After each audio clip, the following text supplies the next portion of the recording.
Good evening and welcome, nobody. I'm going to call the regular meeting of the Nevada City Council to order. No, not the, is it the regular meeting? Today is Wednesday, April 10th, 2024, and it is 5:30 p.m. We have one closed session item. We will have the city attorney announce the closed session item. We will take any public comment on the item and then recess to closed session. Thank you, Madam Mayor. This is item A, conference with legal counsel, anticipated litigation, significant exposure litigation pursuant to Government Code Section 54956.9D2, one matter. This is in reference for further disclosure as required on March 7th, 2024. The city received what it perceived as credible and substantial threats of litigation, reference claims by Amy Freeman. With that, that's the end of the disclosure, Madam Mayor. Thank you. Thank you so much, Dean Pucci, Esquire. Any public comment in the packed house today on this item? All right, not seeing anybody. We will recess to closed session and return in a bit.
Attention, sir, in the corner.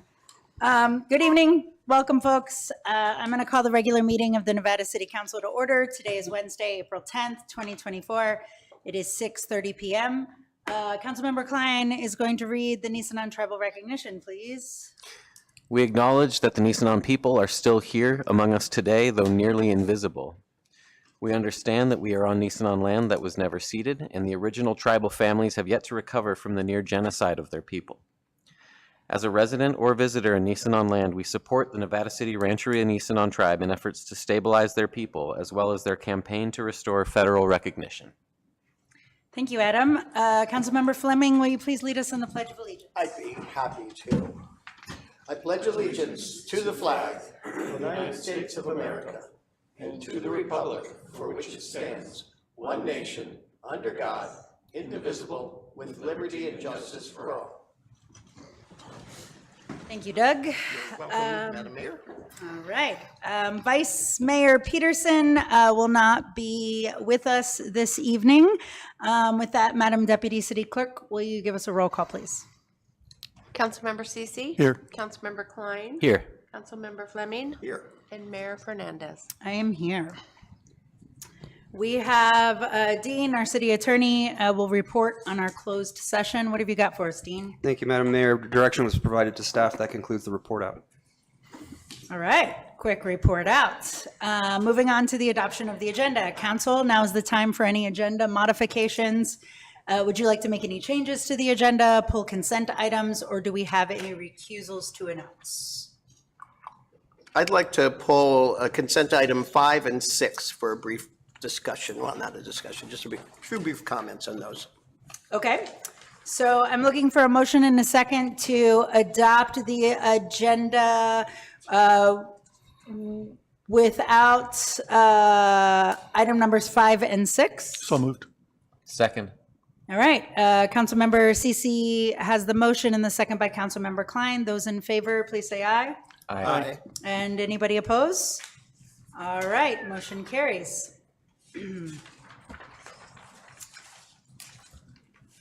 Next, we have presentations. We have a proclamation for Arts and Culture Creativity Month. Yay! I am going to read the proclamation, and then I'm going to invite our friends from the Arts Council to come up and say a few words, if that's okay. Great. So this is a proclamation for Arts, Culture, and Creativity Month 2024.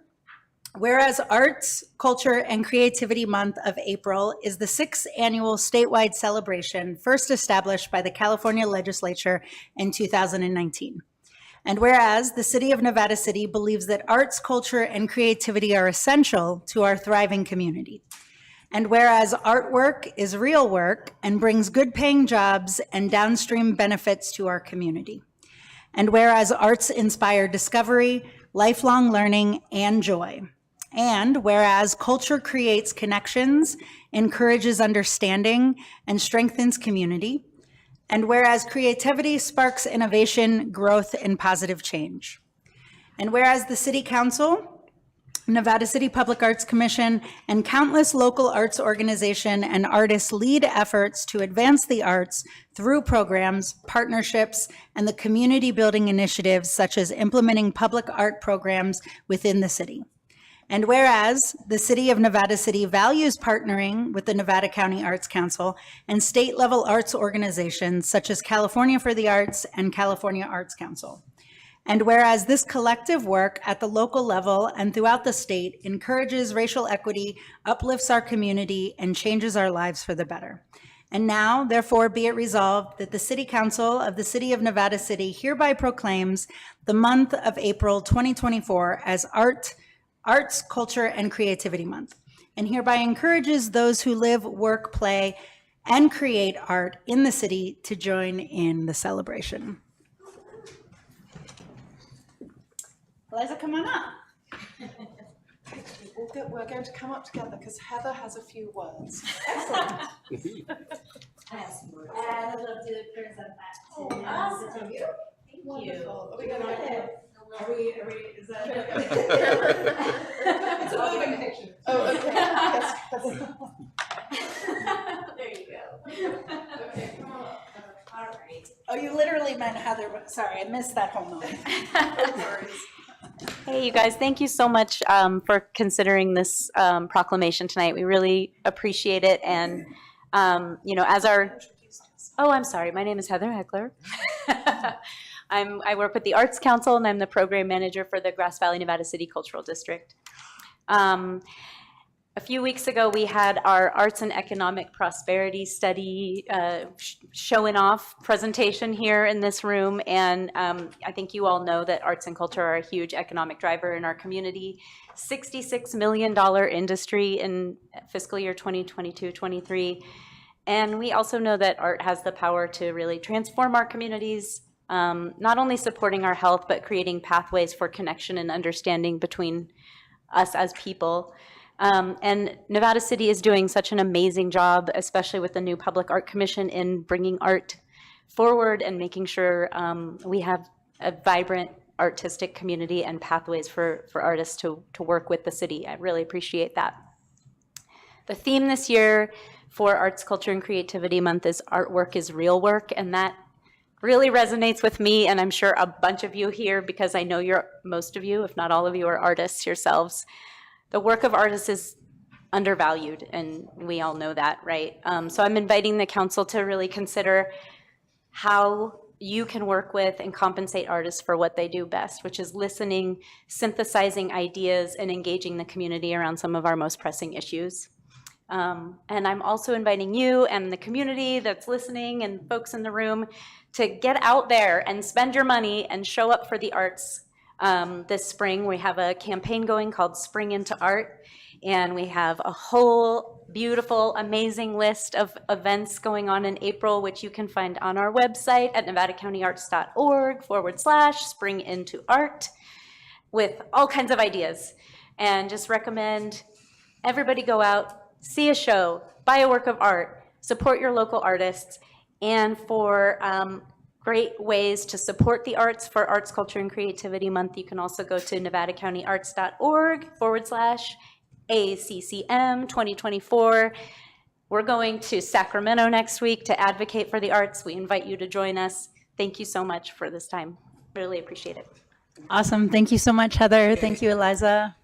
See how happy Heather is? Hello, Eliza, How happy Executive Director at Nevada County Arts Council. Just to add my thanks for your vision.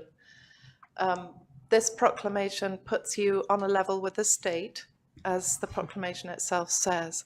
And Nevada County Arts Council is all about, as an umbrella agency, putting us on a larger map, thinking globally as well as locally. So thank you all so much for your recognition, and see you soon.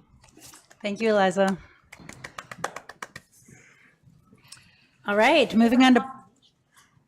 Oh, don't forget it. Jeez Louise. All right, going on to public comment. Government Code Section 54954.3 provides that any member of the public may address the city council on any matter not on the agenda that is within the subject matter jurisdiction of the city. The Brown Act, with limited exceptions, does not allow the council or staff to discuss issues brought forth under public comment. The council cannot take action on non-agenda items. Concerns may be referred to staff or placed on future agenda. Please note that comments from the public will also be taken on the consent calendar and each agenda item at the time it is heard. All right. Is there any public comment in the room on any non-agendized item? Please come to the podium. Hi guys, Zach here again, talking about Gaza, of course. I wasn't here last time, but I watched it, and I want to stress this is not a personal matter. I'm not talking about you as people, except for I'm asking you as people to do a thing, which is agendized items still, even though there is the community conversation planned, and I think that's great. I often talk to people I disagree with. I think it's important. But I don't, this is a systemic issue, this is a process issue, and this process is backwards. I'm sorry to say it, it's not personal, but you don't have a Truth and Reconciliation Commission before you end apartheid in South Africa. It comes after you do the thing. So I think it's really important to pass it first and then talk about why we did it, because it's the right thing to do. say somebody came here every time we talked about forest fires and said, well, I think that money should go to shooting the satellites that start the fires, with space lasers from the deep state down. I think, well, we should have a conversation about that and see if the community thinks how we should spend our money doing that. No, first we fight the forest fires, and then if we need to talk to that person about what starts forest fires, we can do that after. I would rather have that conversation than talk to somebody about the legitimacy of the genocide going on. I mean, I would rather try and convince that person that space lasers aren't starting forest fires than talk about why genocide is wrong. Like, God, that's a horrible conversation to have. I'll have it, and I do in my life, but I don't think we should put that first. We're doing the hard work. We're picking up the goalpost and we're saying, this council can do something different than that. We're breaking precedent. And we know from history, if you move the goalpost, move it as far as you can, because it's gonna get pushed back. So you're doing the heavy lift, go as far as you can, and then, we're gonna lose a little bit of ground. But like, to start with a process of obstruction is how I feel about this, is the wrong move, in my opinion. So, if we know from climate change, right? We've been for decades trying to fight climate change. Lou, we've been trying to fight war, right? For decades. And then we say, let's invite everyone in the room and have a conversation about it. Well, guess who the big voices are? Big oil, the military-industrial complex. They own the conversation. We need to move the goalpost while we have a chance, and they're gonna beat us back, but we can't start on the back foot. We're already on the back foot. We have to make big jumps as best as we can, as fast as we can. There's no time for war, for climate, for any of this shit. Let's go forward. Thank you. Thanks, Zach. Hi. I just think I want to catch everybody up. I feel like a lot has transpired in the last 6 months. Our coalition came here asking for a ceasefire resolution to be agendized. We didn't hear anything about how to continue to move that process forward until January, when you, Daniela, the mayor, said, I'm sorry, I don't actually answer to people who aren't in the 3-digit zip code. Those aren't my constituents. So please get signatures. So we go and we acquire 300 plus signatures and 47 plus businesses. We come back and bring the signatures, and we hear from Doug after the meeting. I don't know why Daniela told you guys that. That's not actually what, that doesn't influence. It's true. I remember having this conversation with 3 people right here, and you were like, the signatures don't impact our decision, is what I was told. They certainly do. There's other people here witnessing that conversation.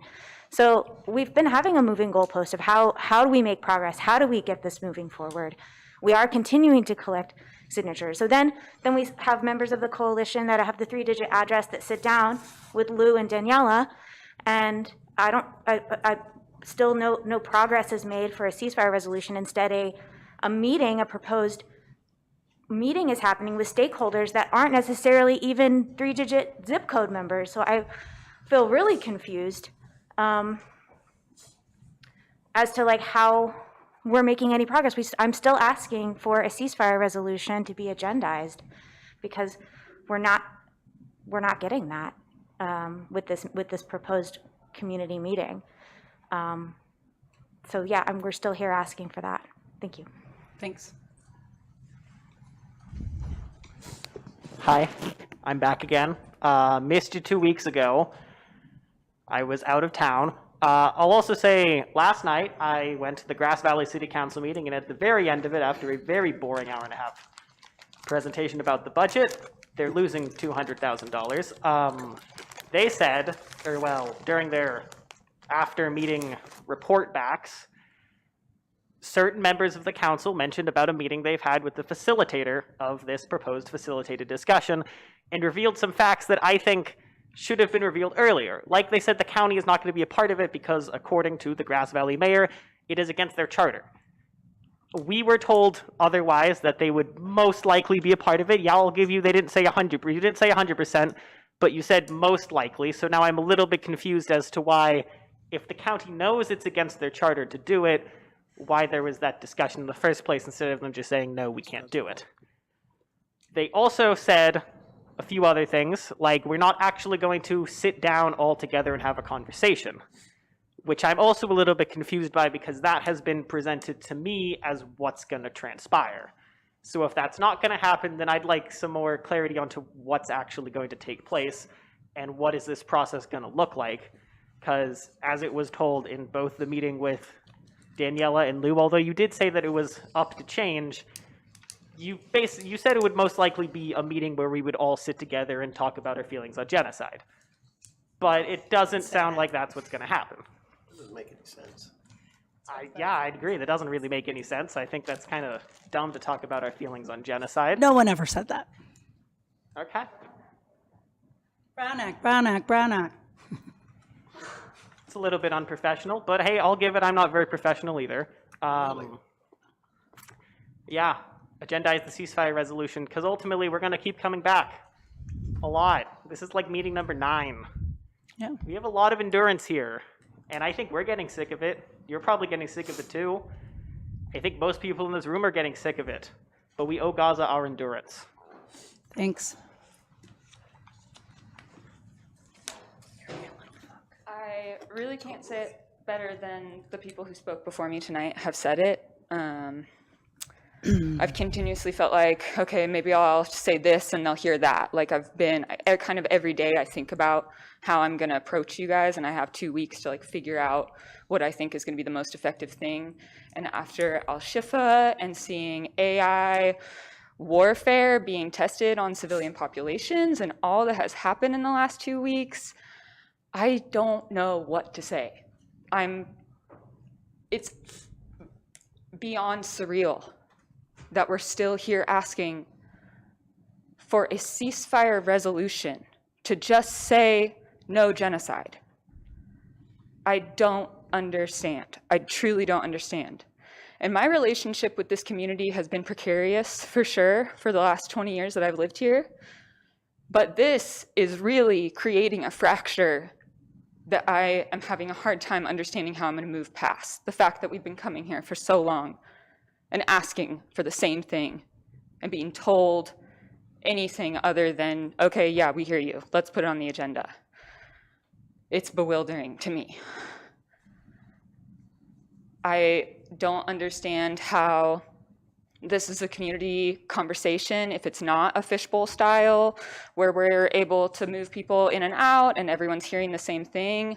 I don't understand how it's a community conversation if it's happening with separate groups behind closed doors. I don't understand. I'm just trying to talk to you. I'm not trying to attack you. I'm really not. I understand that you don't feel that way, Doug. Yeah. I understand that you're taking our frustration very, very personally. We're addressing your position. We're not addressing you as a person. I've been personally attacked, and we all have. So that's not true. I have not personally attacked you. I'm not saying you did. Okay, well, I'm the one that's talking to you and looking at you right now, and you're making these facial expressions at me, but I'm a person. That's another one. I'm a person that's coming here to talk to you. The last thing that I want to say is I would love for any information or clarification that the council can offer about why these are volunteer positions when Grass Valley has paid council positions. I would love to know why you don't get paid for the work that you do. I think that it's incredibly important that you get paid for the work that you do for your own benefit and also as an equity issue, because only those who can afford to hold these positions get to hold these positions. Not everyone can afford to have a volunteer position. If it was a paid position, that would open it up to a lot of low-income people to have more access for representation. That's all I have to say. Thank you. Hello, my name is Elizabeth Newman, and I'm a Nevada County resident. I am here again asking for a ceasefire resolution to be put on the agenda.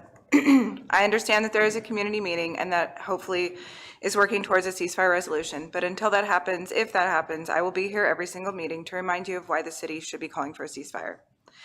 In 6 months, Israel has dropped over 70,000 tons of bombs in one of the most densely populated areas in the world. They have murdered over 35,676 civilians, with thousands still missing or trapped under the rubble. Over 198 UN aid workers, 448 healthcare workers, and over 140 journalists have been murdered by Israel. Over 75,935 civilians have been injured, 11,000 with life-threatening injuries. More than 1 million Palestinians have contracted infectious diseases. 70% of Gaza's home and about half of its buildings have been damaged or destroyed.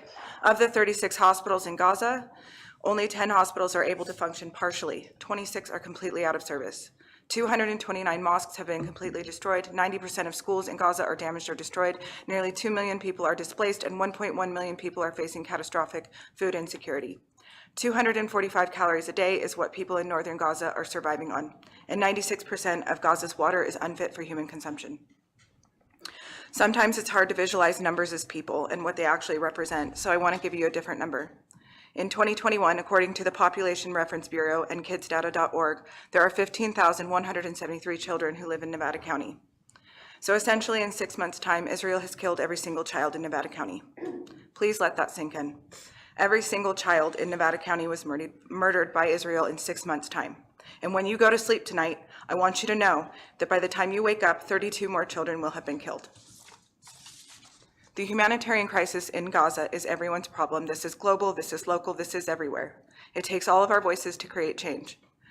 By every known definition, this is a genocide. And when the United States is aiding and abetting in war crimes being committed by Israel.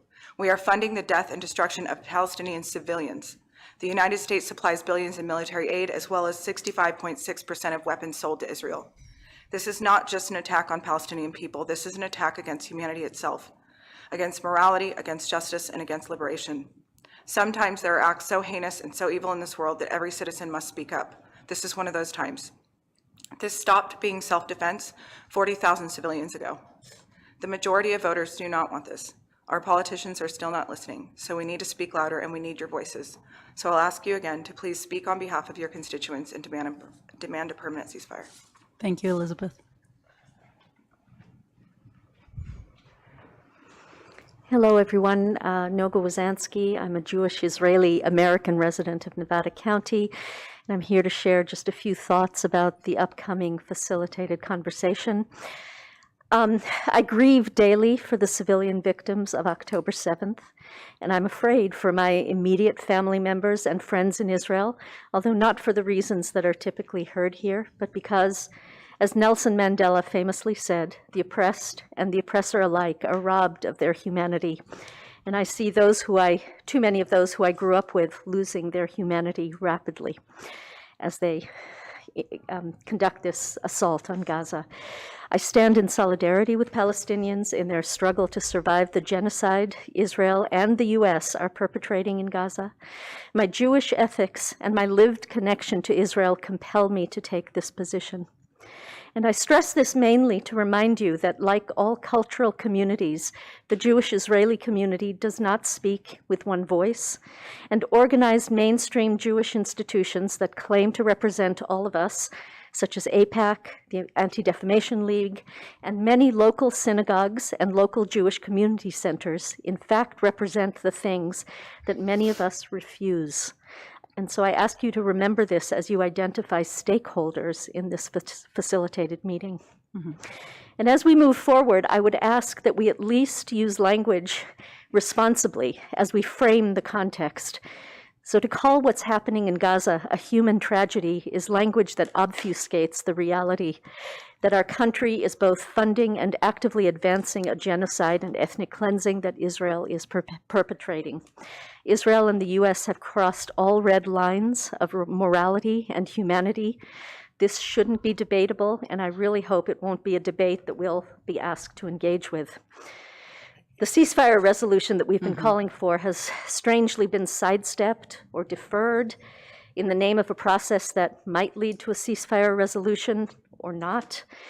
So workshopping government's role in addressing community tension relating to political events is worthwhile, but why is a call to stop a genocide contingent on this process? Are we really going to debate whether the slaughter taking place in Gaza is acceptable or justified in any way? Are we planning to try and arrive at a consensus with people who want us to stay silent as a community because talking about genocide makes them uncomfortable? These are just a few questions circling in my mind as I think about this upcoming conversation. I'm running out of time, so I'll just ask again that you adopt a ceasefire resolution now and then spend $30,000 to establish government's role in addressing the tension that has risen because our community is being asked to take a moral stance against unbridled killing.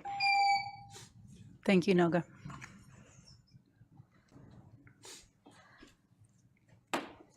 Any other public comment in the room on non-agendized items? All right, not seeing anybody. Moving ahead to the consent agenda. Thank you all for your comments. All items under the consent agenda are considered to be routine in nature and will be approved by one motion. There will be no separate discussion of these items. Before we take action on the consent calendar, we will hear any public comment on consent calendar items only, including any requests to pull consent items. Do we have any public comment on consent items? All right. Dean, do we look at the items first and then? No, actually, appropriate, Madam Mayor, would be a motion, if that's what council would like to do, a motion to approve consent items 1 through 4 and 7 through 12.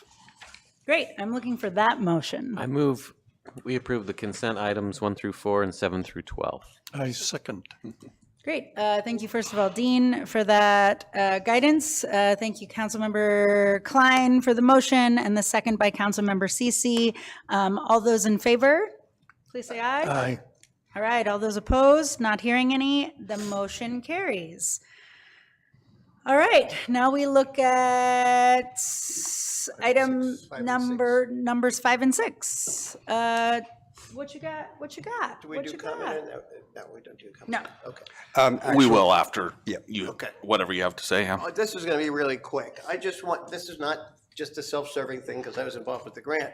This is to point out that, you know, while we're very, as a council, and me personally as a council member, are very supportive of our cannabis businesses and industry, we also, I just wanted to highlight to the public that we also are putting efforts and money towards substance abuse education regarding cannabis use disorder and, you know, all the other disorders that come with substance abuse. You know, these two items, one of them is a contract with Bright Futures for Youth that provides a lot of wonderful support for youth who may be struggling with issues. They provide structure and mentors and things, and it's just an amazing organization. And to have them over there at Seven Hills, it's just a great opportunity. You know, my son goes there, he's 14, and some of his friends are struggling. I mean, they really are with you know, weed and different things. And, you know, some of them have gone to Bright Futures and I've actually heard direct, you know, feedback on the benefits of what they were experiencing there. We're also, as a council, we've also funded a cannabis education program over there that's been going on for, I think this is now we're going into the 4th year. And I think that that's just a wonderful thing. And finally, another thing that this grant was able to do was put vape detectors in bathrooms. This was something that Principal Shug highlighted as a problem that he had in keeping that, you know, under wraps. And so from there, you know, just putting it in a few bathrooms, we have gone on to put them in bathrooms at Sale and at Forest Charter as well. So we have covered all of our institutions that have, you know, older children, and we're trying to do things to make them safe. The idea is if they get caught in the vaping situation or smoking situation, that they would be referred for additional support. I know the chief has a school resource officer that's going out there to help as well. So we've tried to structure this whole sort of safety net at our local schools to help the children who may be struggling. And I just think that, you know, we talk about approving, you know, the dispensary and this and that, but we also want to talk about the fact that we're trying to mitigate the impact of cannabis on our youth and make sure that they stay healthy and educated about the dangers of cannabis and things on a growing brain. That's it. Great. Thanks, Doug. Any public comment on items 5 and 6 that Doug just spoke about? Since we're talking about substance abuse, I don't necessarily know if you guys are the one to do this, but I think you should make mandatory Narcan training for every student in the city and give it to them along with fentanyl testing strips. We can say all we want about should you use it or should you not. They're going to use it. It's better if they don't die from it. I would say that's like #1 priority. I would also say I support the idea that if people get caught with this, it should be given extra support. They should not be criminalized for it. I believe that criminalization of drugs doesn't actually solve any of the problems and will only make it worse. Yeah, free Narcan for everyone. Thanks, Josh. All right, now I'm looking for a motion to approve items 5 and 6. No? They're separate action items now, since they were pulled. All right. I move we approve item 5 of the consent agenda. I'll second that. Great. All those in favor? Aye. He's got some. Does that work? Does that work? I prefer a roll call, but Gabby, can we get a roll call since Dean prefers it? Councilmember Cece. Yes. Councilmember Klein. Yes. Councilmember Fleming. Yes. And Mayor Fernandez. Yes. Motion carries 4-0. I move we approve item 6 of the consent agenda. I second. Fantastic. Gabby, can I get another roll call? Councilmember Cece. Yes. Councilmember Klein. Yes. Councilmember Fleming. Yes. And Mayor Fernandez. Yes. Motion carries 4-0. Awesome. Thanks so much, everybody. Moving along. We are going to move to a public hearing. Item number 13. Conduct a public hearing in consideration of ordinance 2024-02, an ordinance of the City Council of the City of Nevada City, State of California, amending Chapter 1.22 of the City of Nevada City Municipal Code relating to administrative enforcement. Mr. Sean Grayson, City Manager, take it away, please. Thank you, Madam Mayor. Chapter 1.2 of our municipal code, as you noted, addresses administrative enforcement, which is essentially the city's ability to enforce its own municipal code. This is different from enforcement of the vehicle code or the penal code that is primarily done by law enforcement and has its own set of rules. We're talking specifically about our own municipal code here. So this section of the code is not actually that old. It was last updated in 2017. But at that time, we didn't have full-time code enforcement staffing. We didn't have the defensible space and vegetation management ordinance that we have now. And there was just a number of things that weren't even contemplated in this original ordinance, really looking to clean up what is there.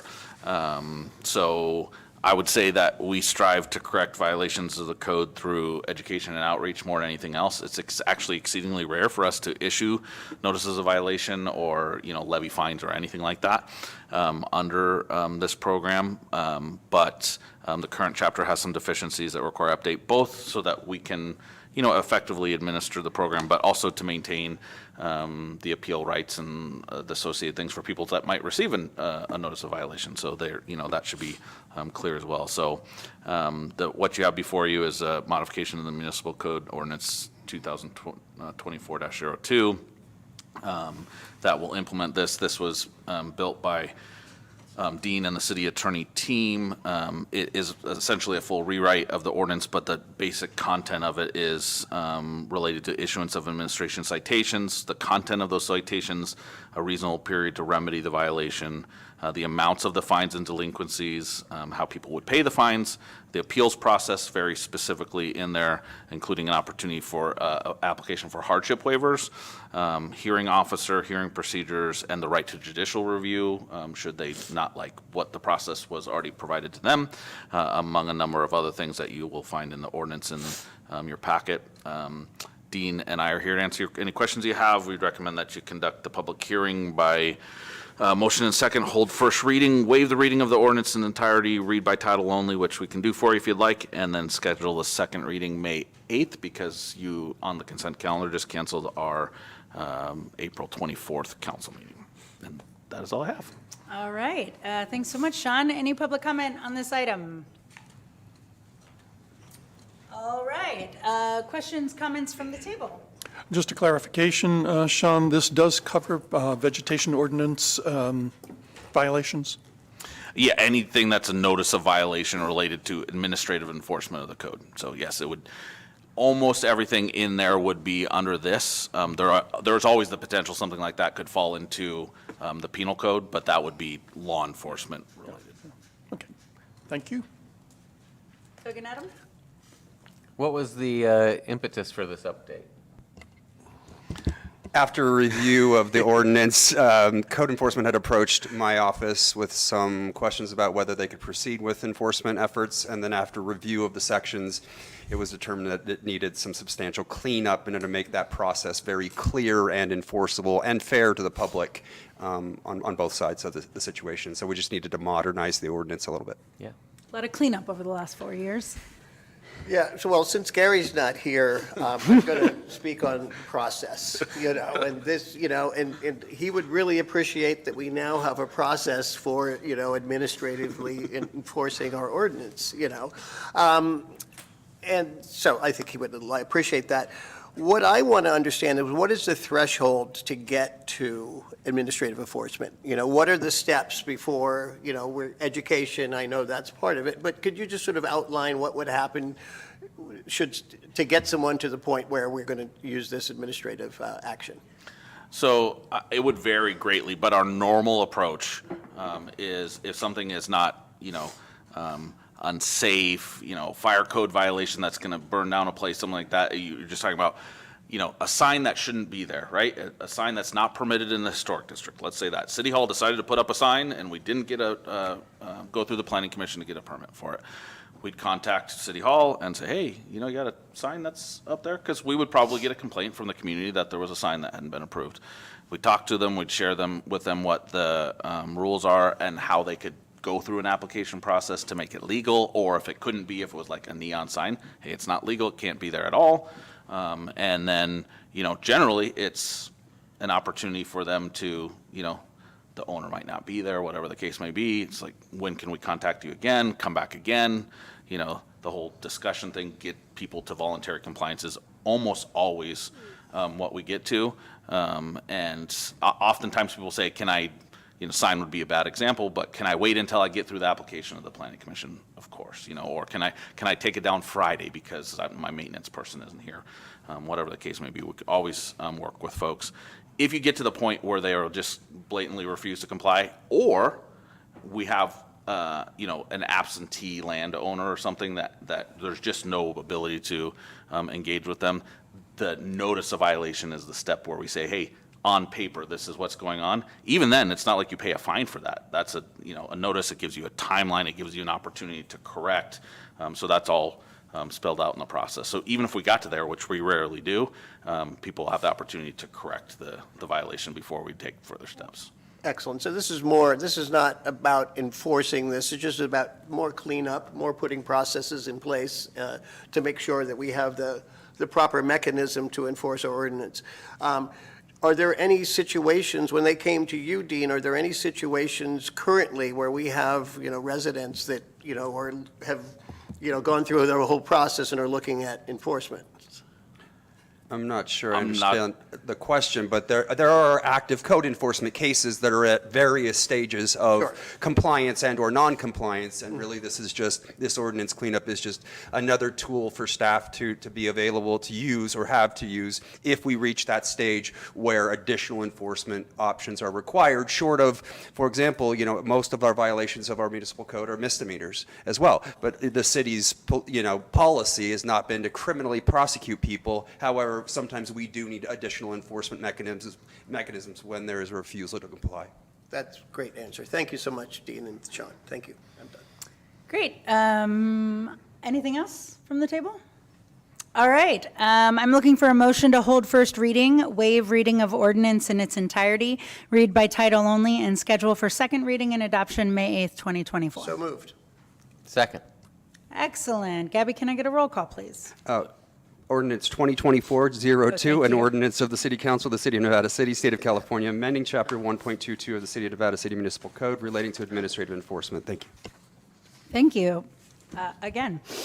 Gabby, roll call, please. Councilmember Ceci? Yes. Councilmember Klein? Yes. Councilmember Fleming? Yes. Mayor Fernandez? Yes. Motion carries 4-0. Excellent. Moving on to business. Item number 14, consideration of resolution 2024-11, a resolution of the City Council of the City of Nevada City, State of California, declaring a Stage 2 water shortage alert and implementing actions set forth in the Nevada City Drought Action Plan. Sean and Brian? Yes, Brian's coming up and will be helping out on this one, and he's going to stay for the item 15 as well. On March 27th, the Nevada Irrigation District, or NID, adopted a resolution declaring a water shortage emergency. They actually met today as well and had this item on their agenda.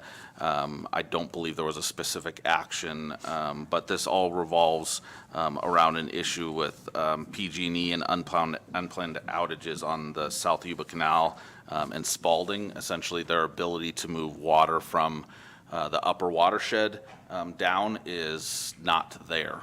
So that limits them to the water storage that is already in the lakes that are here. Originally, PG&E had said that they would have relatively quick resolution to the situation. February 9th was the first portion on the South Yuba Canal, and then March 6th was the Spalding 1 powerhouse. The quick resolution has not come. NID has been clear that if the June 8th deadline to our original deadline were to be passed, where they didn't fix it in that time, that there could be serious repercussions. The latest update is that there may be some minor temporary repairs by that time, but certainly the completed repairs and full flow of water won't happen until mid-August, and it's not like it instantaneously just comes from there down to here. You will have depleted Scotts Flat, and it will take a significant amount of time for that water to refill. So you're talking about the end of fall into winter before it would fully recover. All users of water in Nevada City are impacted by this because they're either served, about a third of our folks are served by NID water, and the other 2/3 served by Nevada City water, but we use NID water as a contingency if it's really hot during the summer and we exhaust our supply from Little Deer Creek into our reservoir, then we use NID water. Grass Valley exclusively uses NID water for treatment, so essentially all of Western Nevada County is impacted by this. Our drought action plan identifies non-drought related emergency water shortages, so anybody that can't sleep at night can certainly read through that drought action plan. It's actually a really good document, and this would call for stage 2, which is advisory during the actual droughts. For climate change, we went to stage 3, which is mandatory water conservation. In this case, NID is requesting a 20% water conservation. Our normal stage 2 is 15%. So what we put in the resolution is a request for 20% still at stage 2, and the request is essentially that businesses and our residents implement the things that are mandatory in stage 3, like not washing your car without a shutoff nozzle so that you don't just have water running down the street. That for restaurants, that would be not serving water unless folks asked. I had lunch with our city attorney today in the historic downtown, and they asked if we would like water. They didn't just bring it to us, so a lot of our restaurants do that anyway. But this is a request at this point, but I would expect that as this situation escalates, NID will take additional action, and we will have a stepwise fashion. We'll take their lead as far as marketing. Unfortunately, it's a really bad time to say conserve water because it snowed last week. It's going to rain pretty soon. Our reservoir is full. All of our water tanks are full. But this is a little bit of a longer game where we're going to run out of water when we don't have access to water in the summer. So we need to take action now, but we'll take a measured approach to how we educate the community, work with the businesses. So, and we'll stay engaged with this. The Board of Supervisors, Grass Valley, and us will continue to stay engaged with NID on this. The resolution tonight simply moves us to stage 2 and asks for that voluntary compliance. And Brian is here, obviously, to answer any technical questions. I'd be happy to answer anything related to what NID is doing.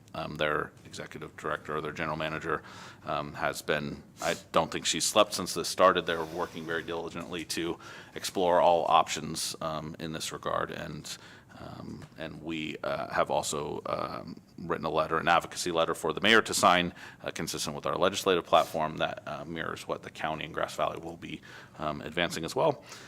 So with that, I'd appreciate the approval of the resolution. Happy to answer any questions, and then we will work, like I said, with the businesses, the residents. We'll work with the chamber to, get in front of everyone and kind of explain the why, and then we'll ramp it up over time as things get worse, and then hopefully they find a quicker resolution than they are saying they can get today. Great, thank you. Brian, anything to add to that? Hi, welcome. Thank you. No, that was thorough. Yeah, Indeed. since we are a customer of NID, every year, typically from July through September, we're a customer of NID. We want to be a good customer and be diligent when it comes time to do water reduction. This is voluntary, but we've always had good response from the community in the past whenever we've asked for voluntary reduction. The community stepped up and really done it. Great. Appreciate it. Yeah, thank you for that, Brian. All right, any public comment on this issue?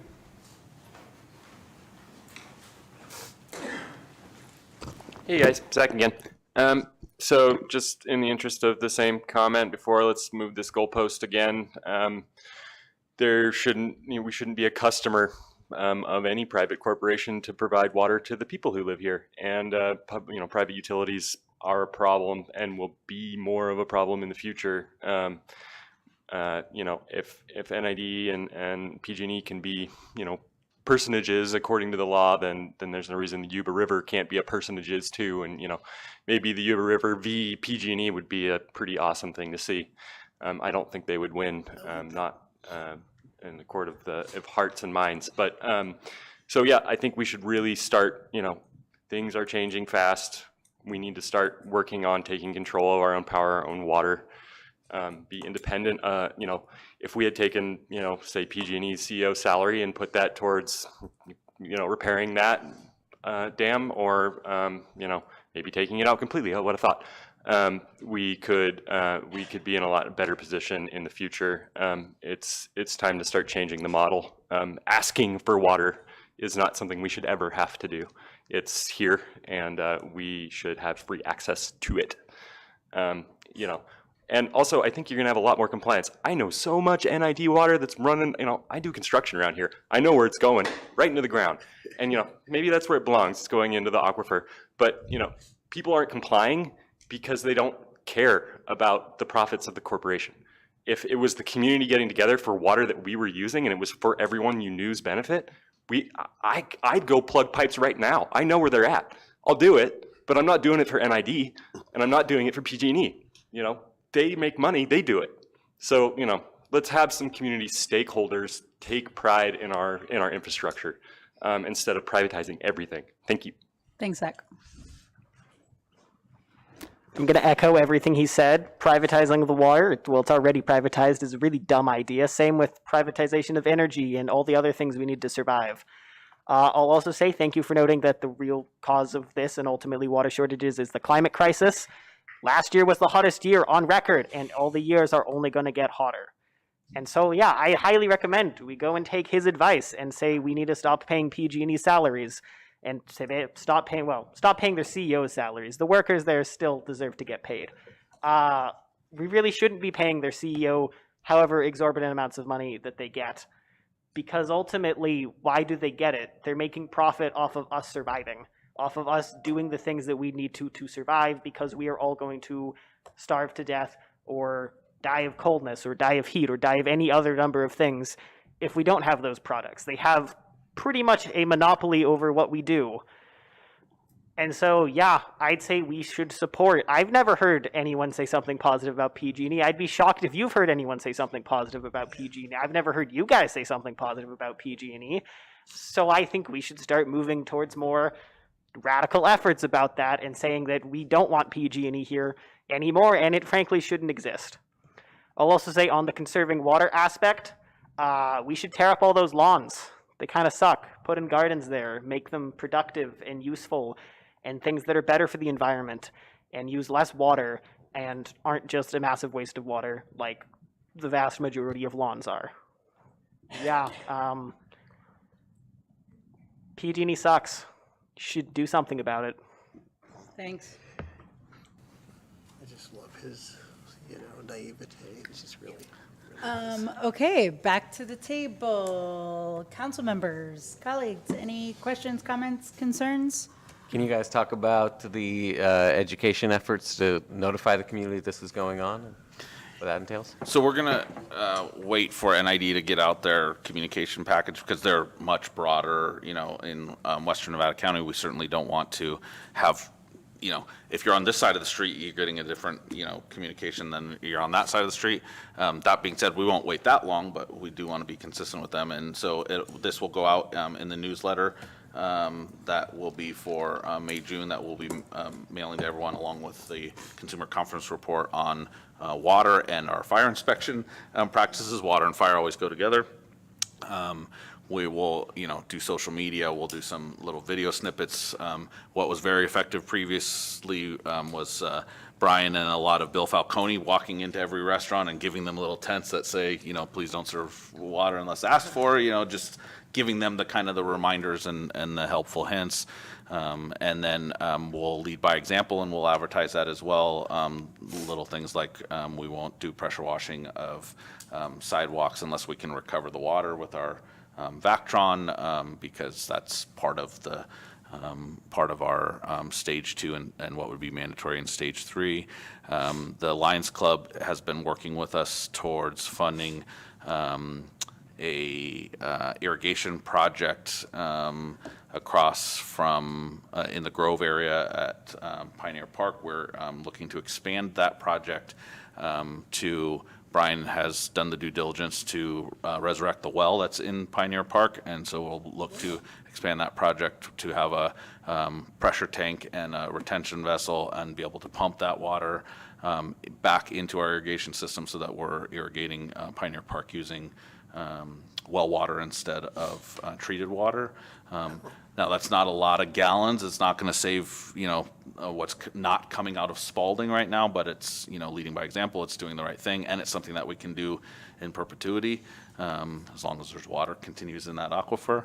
And advertising that and asking people to partner with us on, those things that we'll lead by example on. I think it's, where we'll get the biggest traction. And like Brian said, the community's responded in the past to these, requests and then eventual demands, and hopefully we don't get to the demands.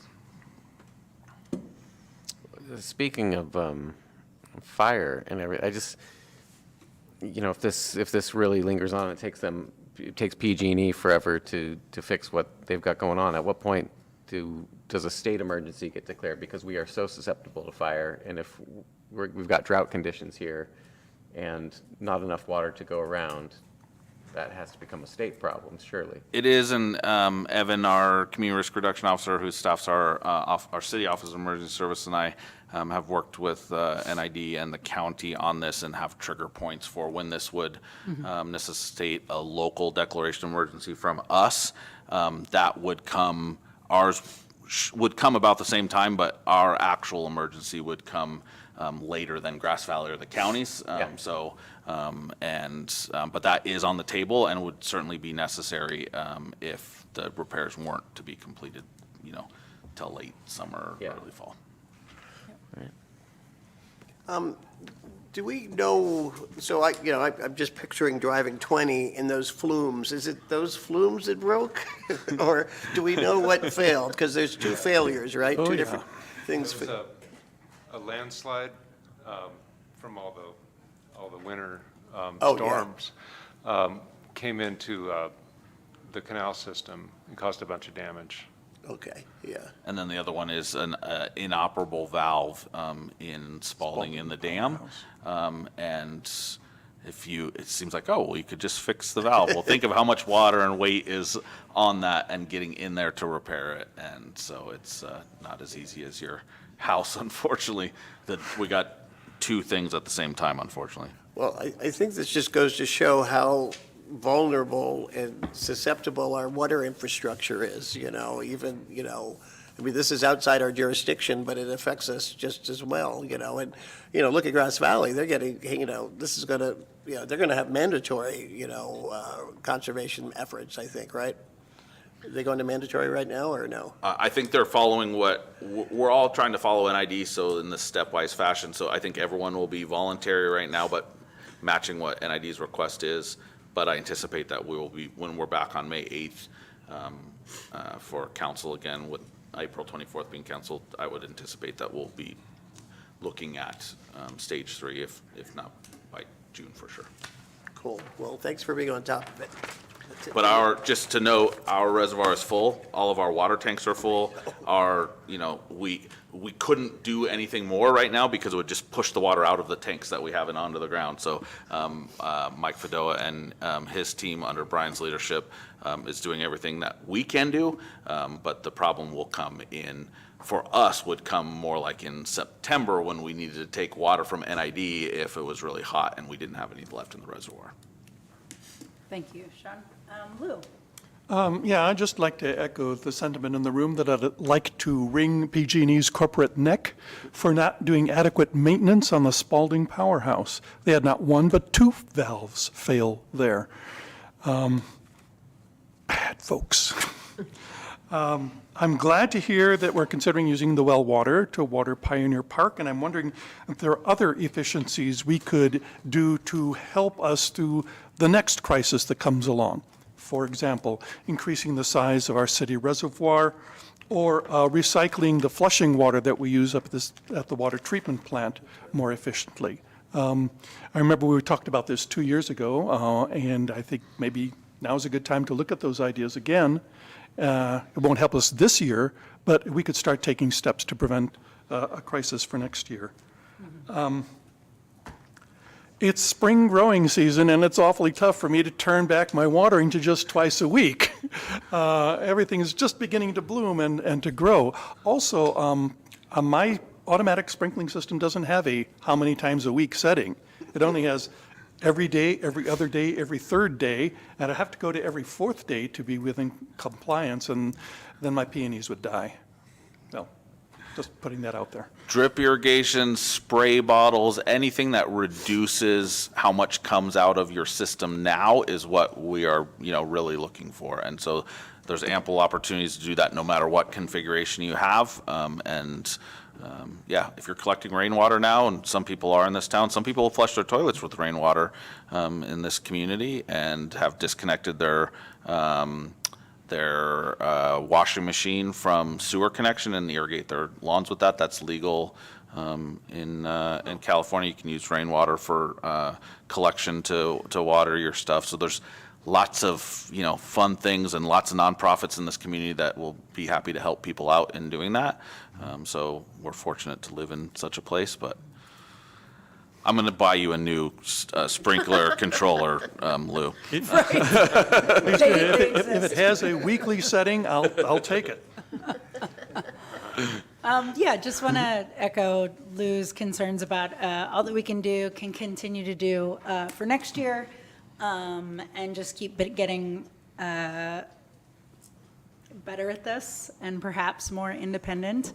I do think that's important as we look forward. One of our strategic initiatives being climate adaptation.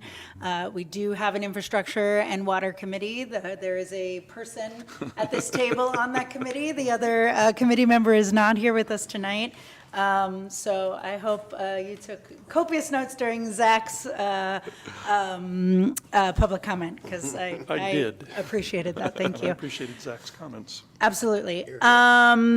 All right, I'm looking for a motion to adopt the resolution. Really quick, is it true that the city is not a PG&E customer, we're a Pioneer Energy customer?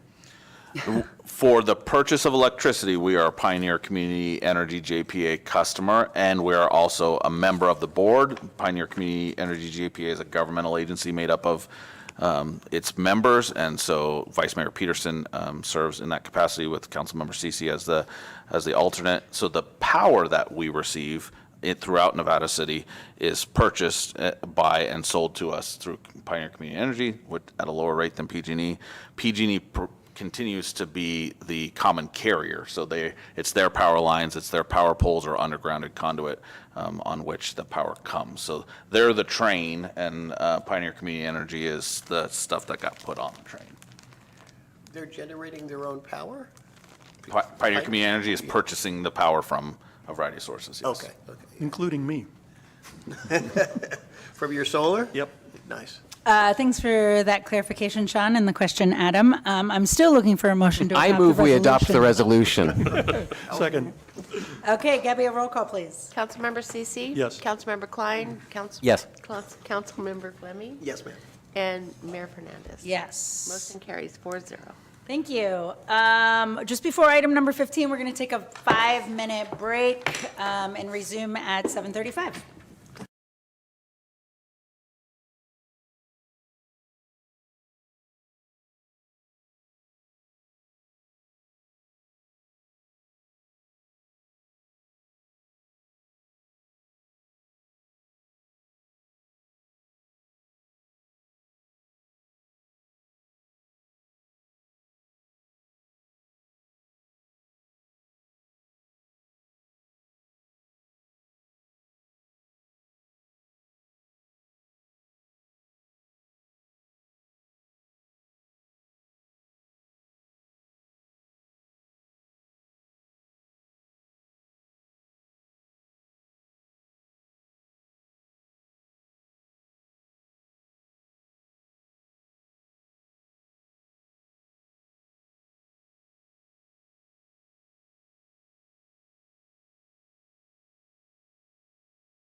All right, moving right along, item number 15, consideration of award of contract with Hanson Brothers Enterprises in an amount not to exceed $1,475,589 for Broad Street Y improvements. Heck yeah, that's been a long time coming.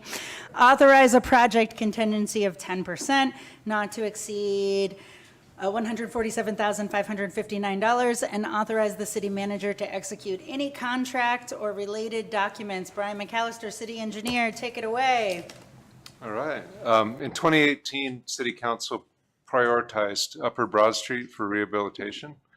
So we started looking for outside funds and started doing the survey and the design. And then we came back to council with to get approval of the request for SB1's funding. SB1 is Senate Bill 1. It's local roads, local streets and roads funding that comes through the state, but you have to allocate or designate projects for that fund. And so that's come before the council a couple times because we use that funding source for Commercial Street and we're using it for Broad Street. And so when we apply for those funds, there's timely use of funds, so the funds have to be awarded by certain dates. So that's why we had to get this project out to bid now, even though we're going to build it next year. So we bid it, and fortunately, even though contractors are busy, they knew that it's a project for next year. So we got really good response. We got 6 bids. 3 of them are local contractors. We've worked with most of the contractors on this list, but Hanson Brothers was the low bid, and it was so the funding is not just state funds; it's funds that we get through NCTC, Measure M, the local voter tax approved fund for streets. So we're using a variety of funds to put this project together, and it will be after the bridge, so we're not going to impact traffic right now with another project.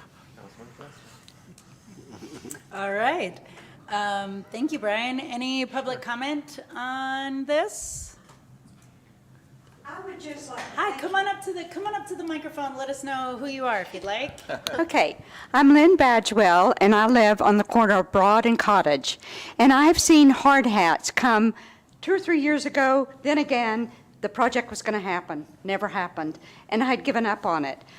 But I want to tell you, from a safety standpoint, besides an aesthetic standpoint, we're so excited about it. We hear a lot of honks when people are trying to avoid hitting each other going up the street and down the street. So I hope that will be safer.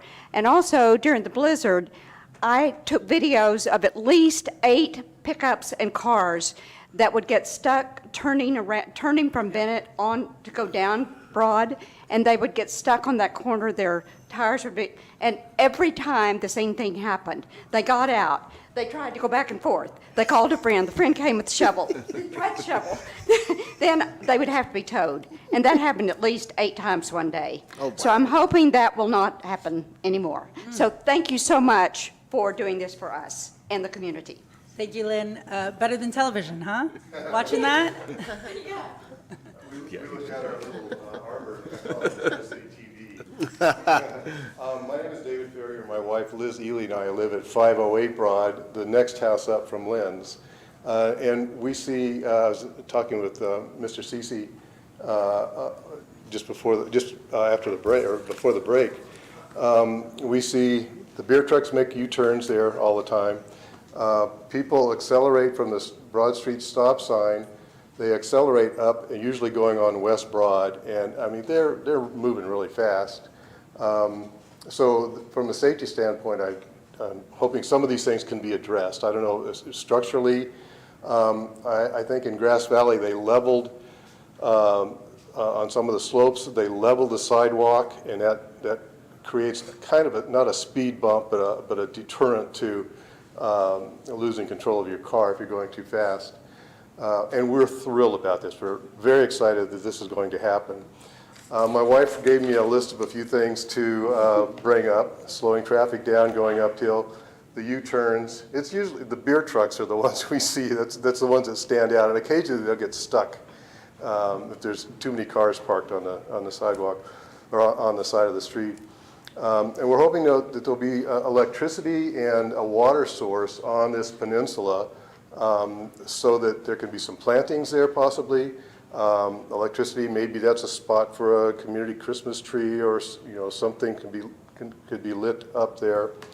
And maybe a bench too, as we see that's pretty steep hill going up there, and we'll see visitors coming to town.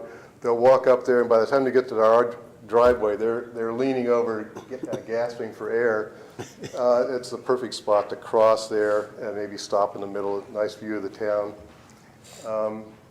We were really excited to see the undergrounding of the utilities that took place last year, and we're really excited about this moving forward. So, thank you very much for making it a priority. It's greatly appreciated. Thank you. Thank you so much. Thank you for your feedback. And just like everything else in government, it takes a really long time. And if someone wants to give us more money, we will deliver on more projects. I'm just saying. Been playing that Powerball. Brian, can you speak a little bit to some of the concerns and some of the details of the project? Yeah, one of the main improvements will be the cross slopes. There's just a really steep crown in the road. It's from the old mine rock, the way they built roads. Used to be that way on a lot of our roads, but I saw a truck parked there the other day, and I thought it was going to tip over. yeah. So this will have regular cross slopes for drainage, like 2% cross slopes, and then walls and some railing in certain places because of the walls. But we're going to work to minimize the amount of railings, particularly in front of homes. We want to, where we can. And then the crosswalks will be at better locations. Instead of a mid-block crosswalk, we're going to put this 2 stop bars for East and West Broad together, so you have better sight distance, so that they're not offset. Great. And then we do have new street lights that are the same as downtown street lights. They're the electric style, like the ones on Spring Street. Mm-hmm. And so there is a street light anticipated on the nose of that island, and we could add a conduit for water to be used for a planter on that island. We could add that. So yeah, those. Great. That's exciting. Thank you so Yeah. much. Any other public comment in the room? All right, coming back to the table. Questions, comments? Excitement? Yes. Yay. Yeah. Brian? So the crosswalk that's going to go across both East and West Broad Street, where the Y begins, is that going to be level? Because right now you'd have to take a pretty big step down to get off the sidewalk to get into the crosswalk. Yeah, we're gonna, on the uphill side, the north side, we're gonna have to lower the sidewalk quite a bit, and then do ramps to come down to an accessible crossing. So ADA accessible? Mm-hmm. Nice. Yeah. Thank you. Truncated dome and everything. Doug, Adam? I was happy to hear that some neighbors came down and are excited about this. You'll be the ones inconvenienced by it actually happening, but you seem fine with that because it'll be done eventually. Yeah. That's great. Sounds great. You know, it is such a prominent place in our town. It's one of the most iconic spots, sort of looking down Broad Street. So, I know there was some efforts to put a statue there a while ago, but having something that's not controversial or, that would be nice, I think like you're saying, like the city Christmas tree or something like that. I think that was you who said that. But, there has to be something else we could do with it. Let's get it built first and, do all that and do all your magic and all the hard work. Yeah, But then, slow down there, slow down. yeah, but, well, you know how long it takes to get benches and planters. This town. So just maybe thinking about that. I know that's not part of this process, but, a great way of braiding a lot of money together, too. You guys took a lot of different funding, and, it all has to match. Some of it can't conflict. And so that was a really nice job of braiding the funds together through different sources to make this happen, And as you can tell, this is something that's been, important to the community for a while. So congratulations on getting there and getting the process started. When are you breaking ground? Just the day the bridge is finished? Well, we could potentially be doing some water line only work this winter, but no, we anticipate the project would start like February, March timeframe, because we want it to be completely done before mid-June because of summer events and everything else. Sure. Yeah. Sure. Are we doing a lot of stormwater management infrastructure in there, or is it Yeah, just? there's a lot of new drainage inlets, and they're larger inlets that allow for leaf clogging, so. That's awesome. Yeah. Yeah. Yeah, well, great. As you could tell, people are excited, and so are we. Thank you, Brian. Thank you. Yeah, thanks so much. Just excited to see this getting more movement. All right, I'm looking for a motion to award the contract, authorize the contingency, and authorize the city manager to execute related documents. I move we award the contract, authorize the contingency, and authorize the city manager to execute the related documents. I'll second that. Excellent. Gabby, can we get a roll call, please? Councilmember Cece? Yes. Councilmember Klein? Yes. Councilmember Fleming? Yes. And Mayor Fernandez? Yes. Motion carries 4-0. And we got a golf clap. That's awesome.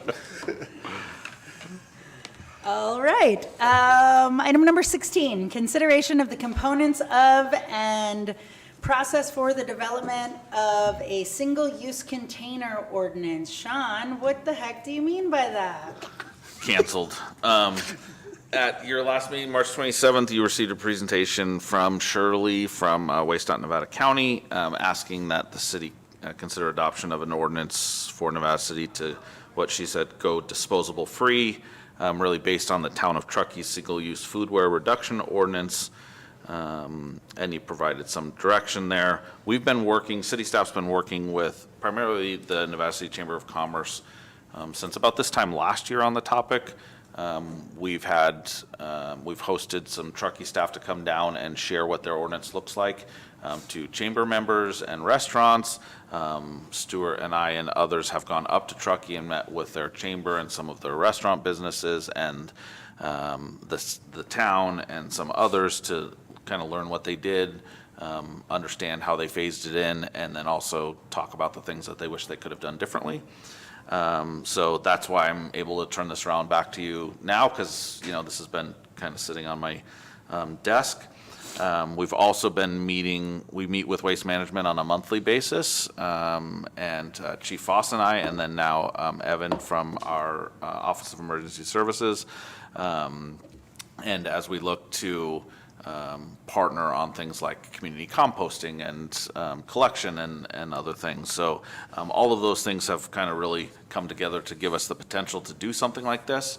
And I would say that this is something that many restaurants in town already do and asked the chamber to be active in this space. And I know the council has been interested in this, so it's just good timing. I'll pass on all the statistics. They're in the staff report for anybody watching at home, but there's very, very good reasons to divert things from the landfill whenever possible, and then the things you do put in the landfill, have them be the things that don't stay in there forever. If we wanted to look at an ordinance with Truckee's as the basis, Truckee's the only one in Nevada County or really any of the foothill communities that have such an ordinance. They are all around California, very popular, mostly in affluent beach cities and the Bay Area. But it's an exact fit for what Nevada City should be doing, in my estimation. Of course, you guys get to decide that, but as the mayor noted earlier in one of our other discussions, climate planning for and building resilience through climate adaptation and climate change is one of our embedded strategic initiatives. This goes along with that. This is also a specific goal in our newly adopted climate adaptation and public safety element. So if we were to take the ordinance forward, we don't have an ordinance from you tonight. We have components that go along in the ordinance, and so I'm looking for your direction, guidance, input on how we would formulate this. So we would definitely need to specify the businesses that are involved. Almost all ordinances are talking about prepared food vendors, and the town of Truckee includes bakery, cafeteria, drive-in, food product store, food service establishment, carry-out, quick serve, and full serve, drugstore, theater, bar, and other similar establishment. We'd propose the same thing, except for we would add food carts, food trucks, food stands, and food sold at Nevada City permitted special events, communal or shared kitchens, and alcoholic or non-alcoholic beverage vendors, including but not limited to breweries, distilleries, and kombucheries. And that is to focus on the businesses that already are doing this in our community, and the fact that you approve 24 times a year we shut down the downtown for special events, and there's a lot of opportunity to improve what is going into the landfill currently from those special events. This Truckee banned the sale of styrofoam, polystyrene. Almost all of our businesses have moved away from styrofoam anyway. I believe that the mayor had dinner from one that has just recently moved away from styrofoam. I believe there's one left in town. This is a very easy one to do. It's probably amongst our first things to do in the phasing. Very important, though, that we work with the businesses on this. For example, if that business that's still using styrofoam just bought 6 months worth of supply, we would want our ordinance to phase in at a time or have an allowance for them to be able to use all their stock. It was already purchased. 80+% of the carbon footprint of that already happened. So the last 20% is it going in the landfill. So not allowing them to do that would be a challenge. But just banning styrofoam across the boards. That is what Truckee did as their first action, and then they phased in their other things. A ban on single-use plastic bags for prepared food vendors, requiring that they use compostable paper bags for this. Pretty easy to do, minimal cost, and supported by our folks. We already have a use of single-use carryout bags in our code.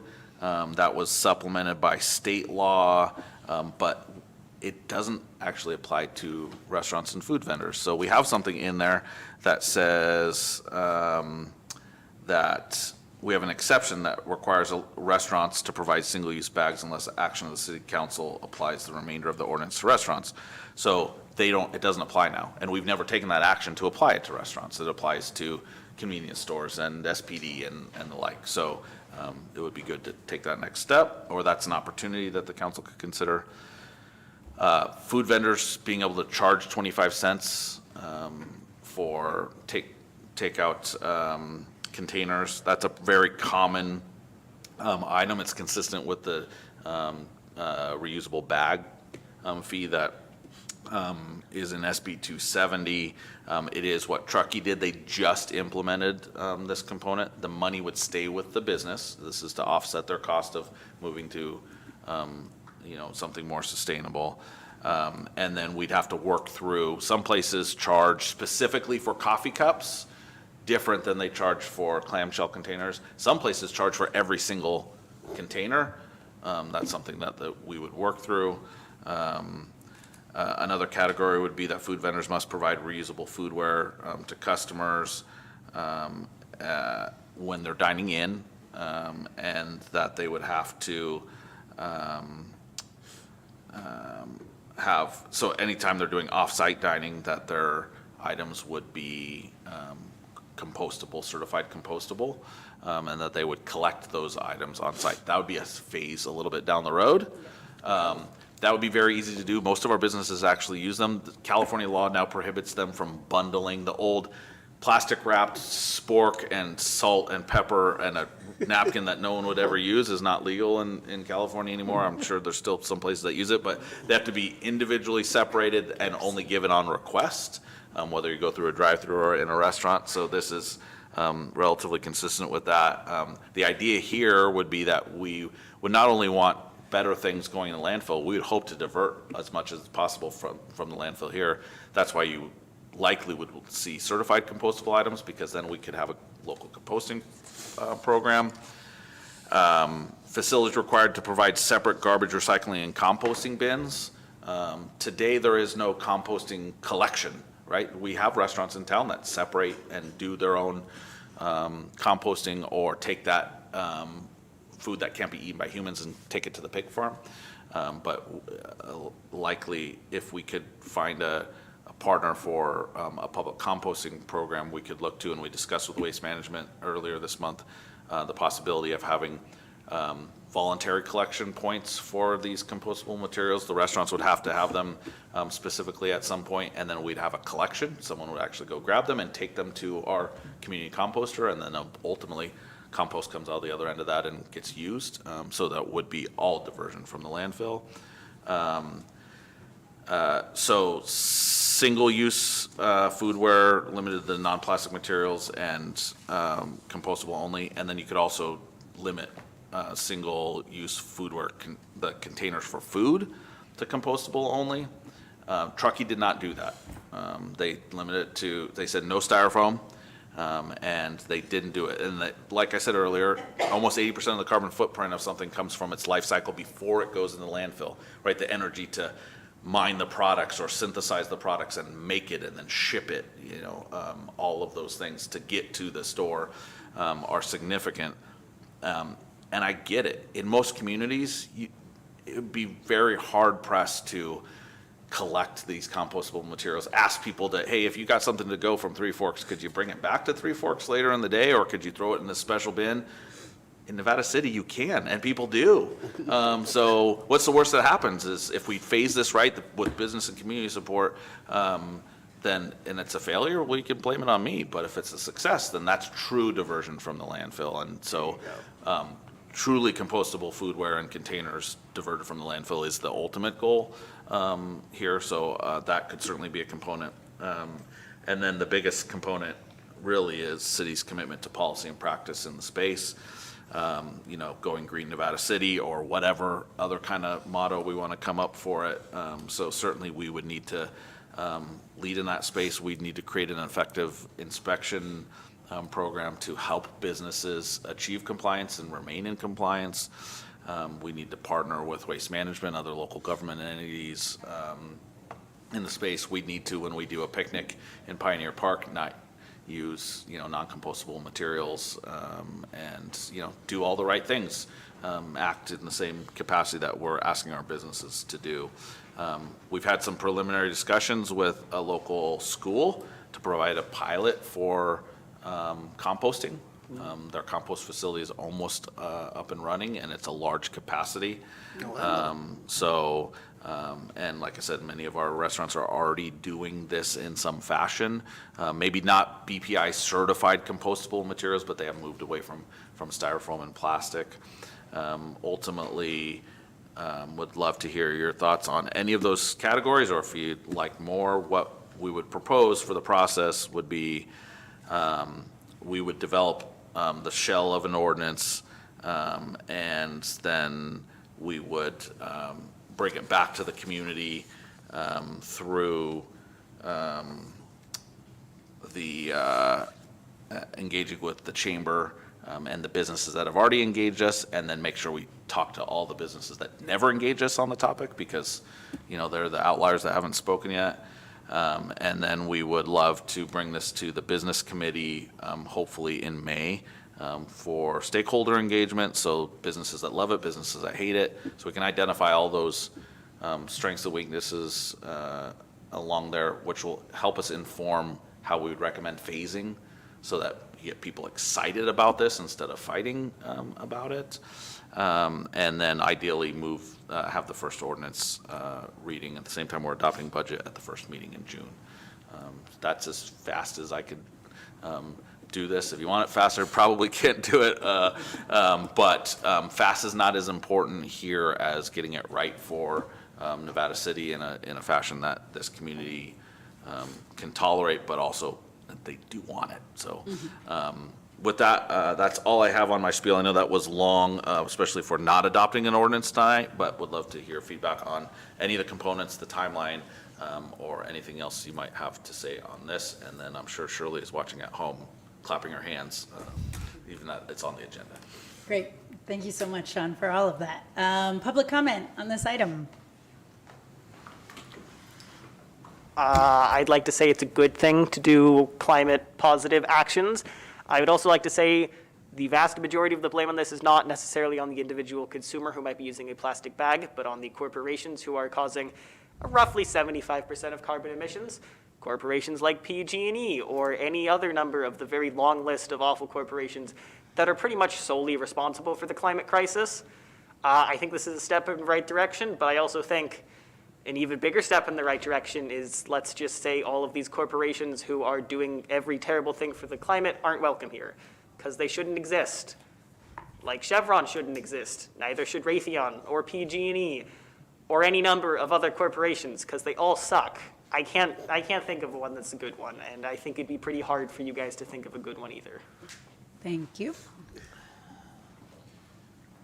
Hey guys, real quick, it's awesome to see the composting is such a prominent thing here, and that it's going to get better. I would just say maybe like stage 4 or 5 down the road, there is a precedent for actually reusable containers to go. It's done. It's way more cost effective. It's way more environmentally friendly. You know, that 80% of the impact is only done once instead of over and over. So, you know, it seems a little weird to some people to, you know, bring your container back to your restaurant, but there's incentive, and maybe if that could come a little later once people get used to it, that would be excellent. Thank you. Thanks, Zach. Yeah, Truckee did that. They've got the green boxes, and that's part of their ordinance as well.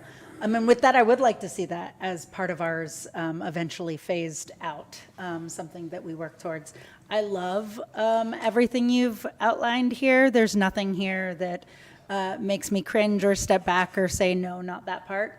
I think it's nice that there's a phased approach. I think it's really important to get buy-in from all those restaurants, like you said, those outliers that we haven't communicated with.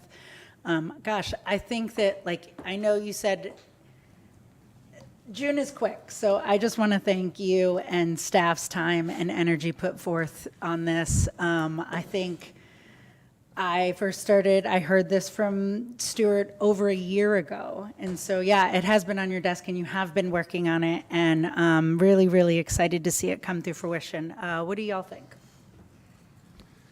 I think it's a great idea that we are choking off the market for those terrible products. I wouldn't, I apologize, everybody. My day job is in Grass Valley now, so I was at the Briar Patch, and I saw that they no longer have, I think they had compostable flatware for a good long time, and they don't have that anymore. They have straight up silverware, and they say, please bring it back, even if you're taking it home, just bring it back, put it in one of these bins. So it's happening in our community already, and it would be awesome for Nevada City to lead on this as we can. And as long as we're, you know, copying from Truckee's homework, it might be worthwhile talking to their Chamber of Commerce, because I'm sure they had challenges getting people on board, and I'm sure there were creative solutions. And if it can save us time to steal their creative solutions, why not? Yeah. Are you saying that you no longer shop at SPD, but at Briar Patch because you work in Grass Valley? Is that what you're saying? Don't you dare. Don't you dare. The good people of SPD see me no less than 3 times a week, because I'm constantly, in the interest of supporting that business, forgetting all the things I need from SPD. And that will be all. Got it. Just asking for clarity. This is great. You know, I mean, we're going to be one of the few jurisdictions in Northern California that adopts such a thing. And, you know, this is something that we could lead on, certainly, and it fits within our, you know, our small town and our, you know, climate resiliency DNA.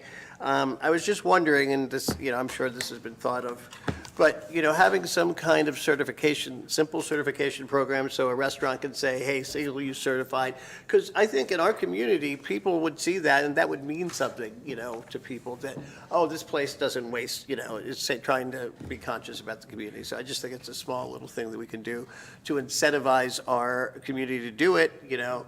Maybe we could have a competition who could reduce the most waste out of, you know, the landfills or something like that. But this is a great step in the right directions. I'm really traumatized by plastic bags, you know, because I don't want to, you can't recycle them and you can't throw them away because it's just awful. So I wash my plastic bags, which is just not sustainable at all. But plastic, you know, you could get some compostable plastic, and then, you know, I like the paper bag idea. I'm going to try that. So thanks. I've learned something today.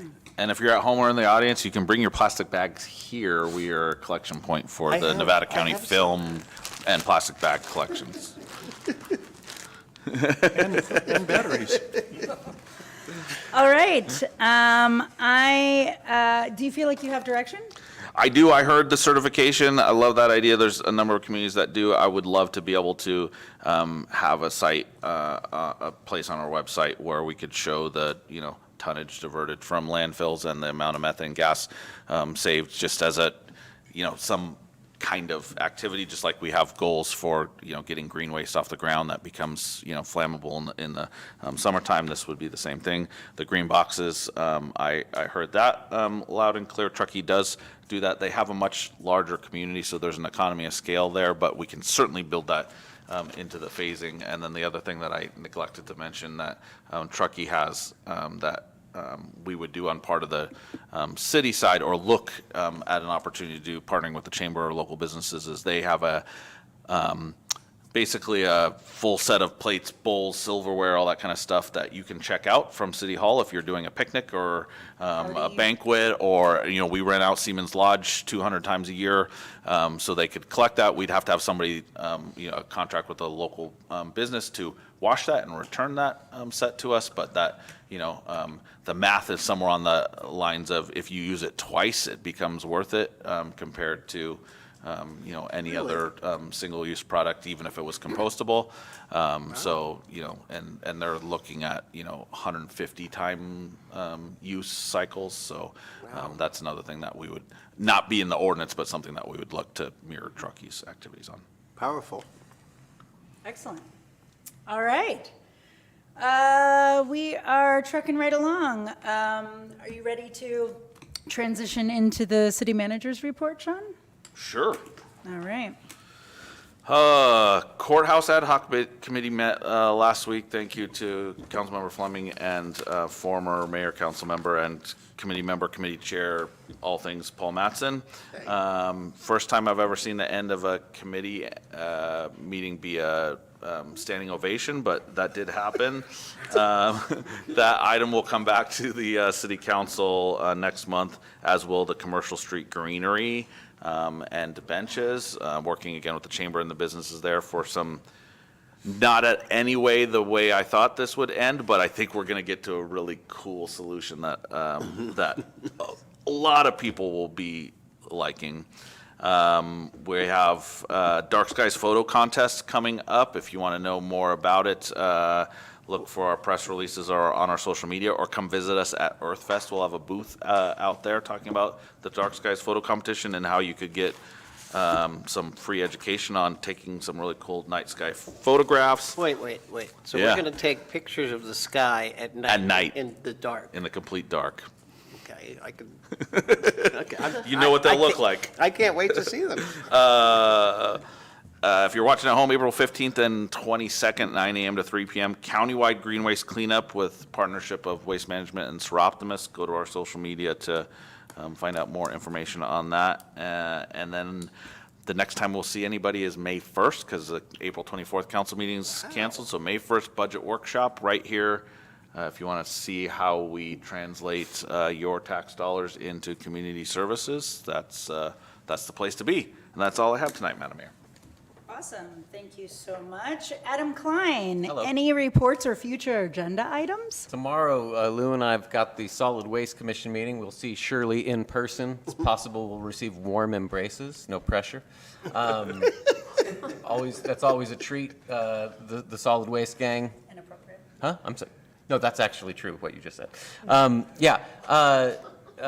Beyond that, on my way to this meeting tonight, just as a reminder of how blessed this community is with excellent nonprofits, there was an open house for Child Advocates of Nevada County, and like a lot of worthy nonprofits who ideally receive money from the state, they're finding the state budget crunches really hurting them. So just a word to anyone who maybe got a little more from their tax return than they anticipated, or if they've got a few extra bucks rattling around. That is a very worthy cause of a bunch of really, really excellent folks looking out for the most vulnerable people in our community. CASA, Yeah. great organization. So that's what I got. No future agenda items? Not at this time. Oh, okay. Doug? Yeah, I was at the same meeting that Sean was, and it started a little contentious. One of the problems is that the JCA, or the courthouse committee, not our committee, but the real one, selected 3 locations. One of those locations, and we were sort of given the feeling that everybody wanted things north of 49th Street, because, just for some continuity with downtown and things like that. One of the properties was on the south side of the street, and we had a lot of neighbors who came in and gave us visuals of what would happen if this building's going to be almost 5 stories, went right to there. It was like here to there, and then there's a 5-story building, and, it just wouldn't have made sense. But, and there was some debate as to whether Cement Hill, the one over by Hirschman's, should be used, because the Cement Hill folks have significant concerns about their only egress from for fire. That's the one road that they can come out, and there's 800 people who live up there. And so that was a little concerning. And then the pro-Hirschman Pond folks said, hey, it's going to mess up. So we kind of actually came to a consensus, in trying to take everybody who was there, into consideration, their viewpoints into consideration, of where it kind of all started, as I remember, the Forest Service building on Coyote. So that's sort of where the energy is going. That's going to be, well, we haven't done this, but we're going to recommend to the council that that's the location that they should, that we're going to recommend to you guys, that you're going to tell the JC that that's where we should put the place. Maybe they'll listen, maybe they won't. But, I think we have Mr. Sean Grayson, as usual, has some creative ways to incentivize them to pick the spot by offering incentives. So I think it was just a really nice meeting. We've had some contentious meetings in the past, and this started out a little bit dicey and ended up really nice. And, thanks to Paul Mattson, and Sean and Brian, who was also on the committee. It just was a nice feel-good time as we were leaving, so that's good. Great. That's it. Thank you, Doug. Okay, so coming up later this month, the Fire Safety Advisory Committee will be meeting on soon. I think it's the 18th, yes, and solid and hazardous wastes tomorrow. See you there, Adam. The Transit Services Commission and the Nevada County Transportation Commission meet on the 17th. I'll represent us there. Good news, I went out on Argyle Avenue and saw the tulips coming up and the daffodils.